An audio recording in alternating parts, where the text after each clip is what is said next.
Right now, half the headlines you read are warning that the AI bubble could be about to pop. Maybe it does. Maybe it doesn't. I'm not here to predict the market, and you should run from anyone who says they can. But it raises a question every federal retiree should be able to answer, and most say they can. If the market takes a big hit the year you retire, what does the TSP actually do with your monthly withdrawal?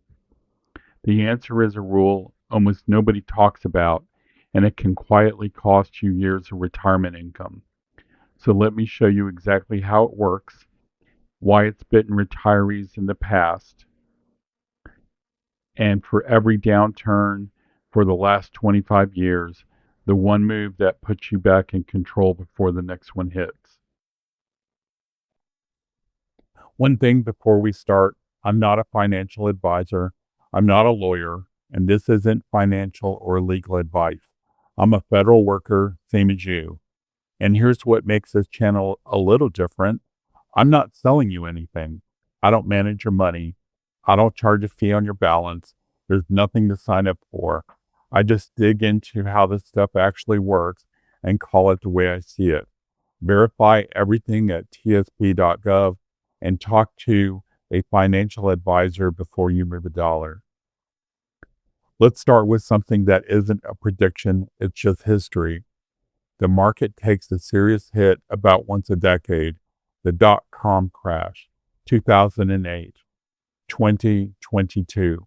Roughly every 10 years, like clockwork, something knocks the wind out of it. I don't know what triggers the next one. Maybe it's the AI bubble everyone's worried about. Maybe it's something nobody's named yet. But the market will have another bad stretch isn't a hot take. It's a pattern. And every single time it happens, the TSP does exact same thing to retirees who are drawing income. So this isn't about fear. It's about being ready for a thing we already know is coming. Here is the situation. You're retired. You've got, let's say, $500,000 in your TSP, and you've set up monthly payments, installments, to give yourself a paycheck. Maybe $2,000 or $3,000 a month to cover what your pension and Social Security don't. It's totally normal. That's what the money is for. Now the market drops. What happens to that monthly withdrawal? This is the part almost nobody knows until it's too late. When the TSP sends you that monthly payment, it does not let you choose which fund it comes out of. It takes the money proportionally, pro-rata, across everything you hold based on your allocation. So if you're 60% in C fund and 40% in G fund, every withdrawal is pulled 60% from C and 40% from G, whether the market is up, down, or on fire. You cannot tell TSP just take it from the G fund this month and leave my stocks alone. The system won't let you. Now, one nuance, so I'm being straight with you, you can choose to pull from your traditional balance or your Roth balance. But inside either one, the split across the actual funds is always proportional. There is no way to spare a fund that's down, and that little rule is where the damage happens. Let me show you why, with real numbers, not made up. These are actual TSP fund returns. Look at the G fund in a crash. In the dot-com years, the G fund earned positive returns every single year, around 5 to 6%. In 2008, when it felt like the world was ending, the G fund returned a positive 3.75%. In 2022, positive again, about 3%. The G fund basically never has a down year, and that's its design.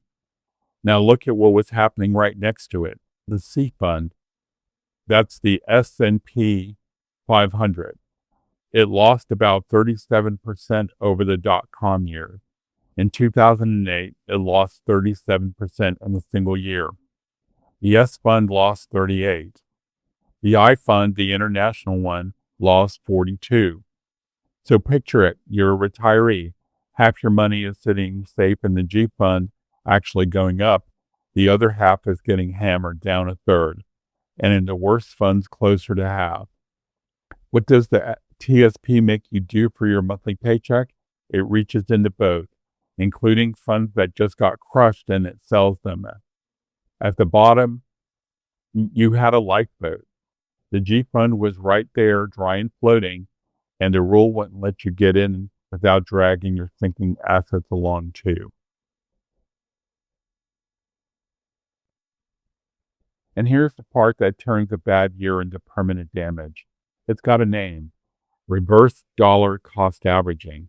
And once you see it, you can't unsee it. Let's keep the numbers simple. Say you need $2,000 this month, and the shares of your stock fund are worth $50 each. To get to your $2,000, you sell 40 shares. Fine. Now the market drops 30%. Those same shares are now worth $35. But you still need $2,000 to pay your bills. So how many shares do you have to sell now? 57 instead of 40. That's 17 extra shares, more than 40% more every single month, just to get the same paycheck. And here's the killer: those extra shares are gone. When the market recovers, and it always does, they're not there to recover for you. You permanently shrank that pile that has to last you the next 30 years. That's why a crash early in retirement does so much more damage than the same crash later. And it's not that your balance drops, it's the drop that forces you to sell more of it right when it's smallest, and the TSP rule locks you into doing exactly that. So what can you actually do about it inside the TSP? Honestly, two things, and they both hurt. Option one: cut your income. Take less every month, tighten the belt, and wait for the market to come back. That protects your shares, but it means taking a pay cut in retirement. And you have no idea if they're waiting 6 months or 3 years. If that TSP money is covering your essentials, just take less really isn't a choice. Option two: keep your income and sell into the crash anyway. Take the full loss, burn the extra shares, and hope the math works out. That's the menu. Cut your lifestyle or drain your portfolio faster. Pick one. Now, some of you are already thinking of workaround, so let me save you the trouble.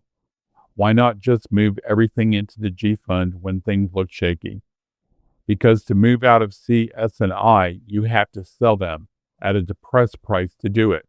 You lock in the loss anyway, and the TSP gives you two of those interfund moves a month before it freezes you into the G fund for the rest of the month, which I covered in another video. Why not just pause the withdrawals? Same as cutting your income. It only works if you didn't need the money. The escape hatches inside the TSP aren't really escape hatches. They just move the pain around. So is there a real answer? Yes, and it's not complicated. It's control. Picture the same crash, but your money is in a self-directed IRA or Roth instead of a TSP. Now you're the one holding the remote. You need your $2,000 a month, you withdraw it from the stable side, your bonds, your cash, the safe stuff that didn't crash, and you leave your stock funds completely alone, untouched, to recover on their own schedule. Same market, same crash, same bills, but you never had to sell a single share at the bottom. That's the whole game. People give it a fancy name, the bucket strategy, but really it's just the freedom to choose what you sell and when. The TSP takes that freedom away from you, and IRA hands it back. And control isn't just about timing your sales. It's about what you're even allowed to own in the first place. The TSP gives you 5 funds, and that's the entire toolbox.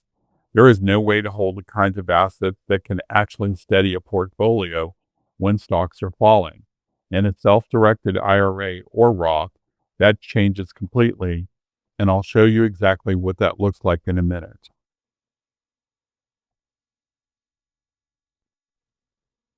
Here's the catch, and it's important. This only works if you set it up before you need it. You can't wait until the market's already falling and then scramble to roll your money out, because to roll it out, the TSP liquidates your funds to cash to move them out. Do that in a crash, and you just sold everything at the bottom to escape selling at the bottom. And rolling out of the TSP is a one-way deliberate decision, not something to panic execute when you're scared. So the move, if it's right for you, is to get your control in place while things are calm. Build a lifeboat before the ship is taking on water, because that cycle we talked about at the start, the next downturn is a question of when, not if, and the door to this option quietly closes while you're already in the storm. The TSP also requires your bank to be certified approximately a week ahead of time before you can move the funds, which adds an additional delay. Now, let me be fair, because I'm not here to tell everybody to run for the exit. The TSP has some genuinely great things. The G fund itself is special. You literally cannot buy that exact thing anywhere else. And if it's the anchor of your plan, that matters. The fees are rock bottom. And there is the rule of 55. If you separate in or after the year you turn 55, you can pull from the TSP without the early withdrawal penalty, which an IRA may not give you that early. And here's the most important thing I'll say in this whole video. For most retirees, this is not an all or nothing. You don't have to pick the TSP or an IRA. For a lot of people, the smartest move is a split. Keep some money in the TSP, the G fund especially, since you can't get it anywhere else, and it makes a perfect stable bucket. And move your growth side into a self-directed IRA or Roth, where you can finally build a real diversified mix. Not just stock funds. You can add gold and other precious metals. You can add real estate. You can add income funds that pay you through the downturn. Gold, precious metals, and real estate are classic assets for people reach for when they want a portfolio that can take a hit. And the TSP does not let you own a single one of them. In a self-directed IRA or Roth, you can. Partial rollovers are allowed. So you keep G-fund stability on one side, and you gain both the freedom and the assets, the gold, the real estate, the income holding, to actually protect yourself on the other. And notice what that split does. Your steady income can come from the GSP G-fund, while your diversified mix in the IRA sits untouched, free to ride it out. For most people, that hybrid is probably the smarter strategy than going all in on either side. So this isn't the TSP is bad. For some people, staying is the right call. For most, blend is probably better. This is about one specific weakness, the forced proportional selling, and a toolbox with no gold, no real estate, no way to play defense, and whether that's a deal breaker for how you want to fund your retirement. That's your call to make with your eyes open. And here's the thing I want you to sit with.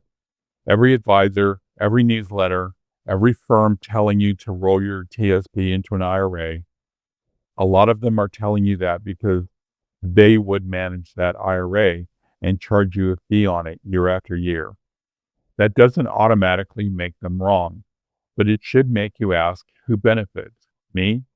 I don't want your money. I'm not managing anything. I'm not charging you. There's nothing to sign. I'm just a Fed who did the homework, telling you how the rule actually works so you can decide for yourself. That's the whole channel. So do me a favor, drop a comment and tell me what's your rough mix right now, and honestly, are you worried about this bubble everyone's talking about? I read them and they tell me what to dig into next. If you want to see how you'd actually set that self-directed control, including holding things like gold and real estate, I can get you into other how-to videos, including everything I mentioned. It's down in the description. Subscribe so the next one finds you, because the next downturn is coming on schedule, and the only part you control is whether you're ready before it does. Take control of your money. I'll see you in the next one.